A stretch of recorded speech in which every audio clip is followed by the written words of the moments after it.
Terima kasih pemirsa, ada masih setia bersama kami.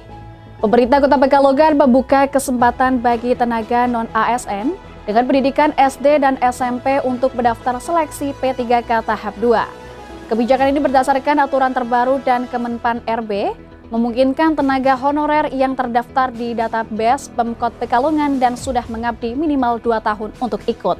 Setelah menyelenggarakan proses seleksi kompetensi pegawai pemerintah dengan perjanjian kerja P3K periode 1 pada 13 hingga 14 Desember 2024 di MG Setos Kota Semarang, Jawa Tengah. Saat ini dilanjutkan proses pendaftaran tahap 2 bagi pelamar tenaga non-ASN yang aktif bekerja di instansi pemerintah Kota Pekalongan.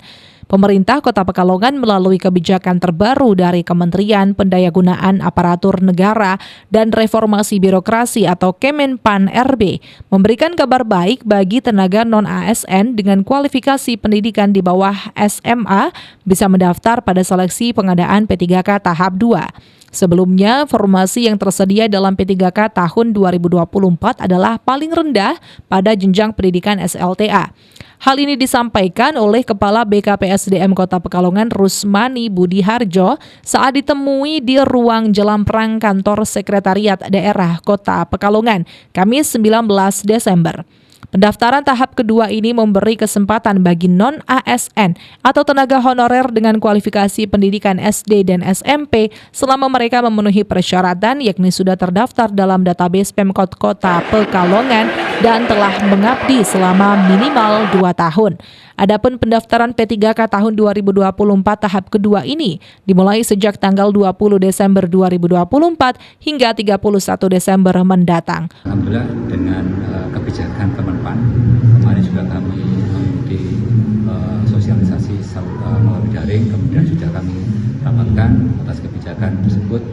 Ini nanti untuk teman-teman yang kualifikasi pendidikan di bawah SMA yang kemarin di pengumuman pertama itu tidak kami akomodir, insya Allah kami akomodir, sehingga pada kesempatan ini juga melalui media ini kami berharap teman-teman non-ASN yang mempunyai kualifikasi pendidikan SD, SMP dan memenuhi persyaratan untuk mendaftar, karena persyaratan mendaftar kan masuk database, kemudian yang sudah 2 tahun mengabdi di instansi pemerintah Kota Pekalongan untuk mendaftar. Berarti sekarang udah bisa Pak ya untuk SD SMP Pak ya? Tanggal 20. Ini kami setting dulu karena formasinya kan ditentukan oleh Kemenpan, layanan operasional. Rafid Fajri, Batik TV melaporkan.